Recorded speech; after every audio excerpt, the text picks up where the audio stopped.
Pesan-pesan tertentu terutama dari ibu saya adalah ketika beliau tahu saya benar-benar ingin menjadi seorang dokter, beliau berpesan kepada saya, kalau kamu suatu saat menjadi dokter, jangan kamu peras orang miskin karena mereka akan membayar kamu, tapi mereka akan menangis di rumah karena mereka tidak punya uang untuk membeli beras. Dan ini menjadi motivasi bagi saya untuk bekerja, memberikan bantuan kepada mereka yang membutuhkan. Saya bukannya tidak dibayar, dari yang mampu saya mendapatkan bayaran. Kita tidak boleh munafik, kita membutuhkan uang untuk hidup. Tapi kita janganlah menggunakan kemampuan kita, entah itu sebagai dokter, ataupun sebagai seorang wartawan, ataupun profesi apa sekalipun.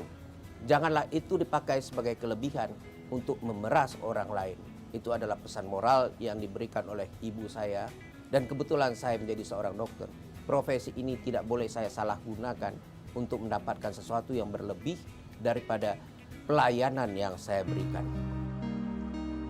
Apakah seandainya saya berasal dari keluarga yang berada, saya akan melakukan hal yang sama? Saya rasa kita tidak bisa dan tidak boleh berandai-andai. Bagaimana pandangan kita terhadap kehidupan, bagaimana pandangan kita terhadap situasi yang ada di sekitar kita, itu bisa berubah dari satu hari ke hari yang lain. Saya pernah bicara dengan pastor yang kebetulan sahabat saya.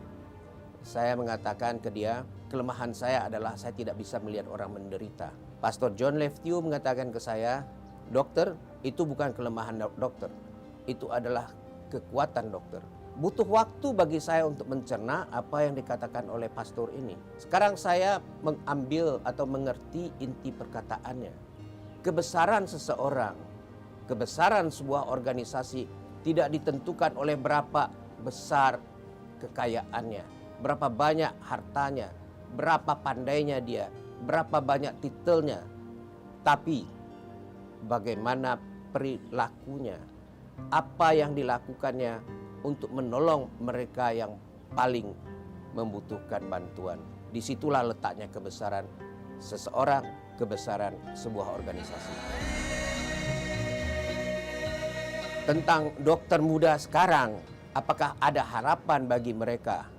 Ada sebuah penelitian yang kebetulan mengambil sampel dokter-dokter yang muda-muda. Mereka mendapatkan kesimpulan bahwa dokter-dokter muda ini atau orang-orang muda ini secara umum banyak yang punya idealisme, banyak yang punya jiwa untuk melayani. Tapi sekali mereka masuk ke dalam mainstream, mereka akan mengikuti cara hidup hedonis kita ini yang hanya mementingkan kemewahan, keberhasilan hanya dihitung, diukur dari berapa penghasilan, kekuatan hanya diukur dari berapa titel yang kau punyai. Tapi kalau mereka ini bisa diarahkan, bisa dilatih bersama-sama untuk hidup sesuai dengan nilai-nilai yang kita katakan idealis, yang kita nilai sebagai sesuatu idealisme yang harusnya dicontoh oleh banyak orang, mereka akan tetap melakukannya. Inilah salah satu tujuan Dr. Share didirikan.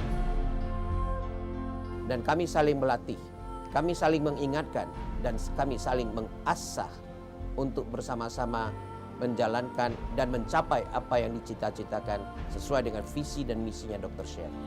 Hendaknya dokter-dokter muda ini menuntut ilmu setekun-tekunnya. Bahwasanya kita membutuhkan uang, itu benar. Tapi hendaknya kita ingat profesi kita adalah profesi mulia. Jadi hendaknya layanilah terlebih dahulu masyarakat dengan ilmu yang kita tekuni.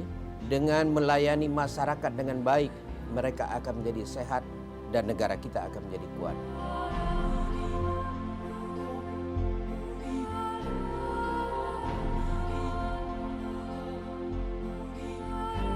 Menyenangkannya kalau pas memang naik kapal, karena ya awal-awal naik kapal kan nggak pernah ya, selama ini saya ikut naik kapal nggak pernah di situ mabok. Jadi dikiranya hamil, muntah-muntah. Tapi setelah ikut kesana kesini nyaman juga karena kita kan berlabuh. Jadi operasi di atas kapal dengan ya sedikit ombak kesana kesini mau nggak mau menyesuaikan. Pelajaran apa banyak banget pelajaran. Satunya kita harus sabar, Satunya kita harus tahan emosi. Saya orang yang tidak tahan emosi sebetulnya. Sampai di situ saya harus, sometimes saya akan keluar emosi saya gila-gilaan, tetapi terkadang lihat situasi yang memang udah kacau, saya harus menjadi bijak untuk lebih bijak gitu. Ya banyak pelajaran sih. Terus dengan hal-hal yang sederhana kita harus lakukan sesuatu yang besar. Jadi dengan peralatan yang sederhana kita lakukan operasi-operasi besar misalnya. 哪里有需要，哪里就有李德美医生和他的医疗队的身影。好，在这里呢，我们也祝愿李德美医生健康幸福，好人一生平安。感谢收看今天的成功启示录，我们下期同一时间再会。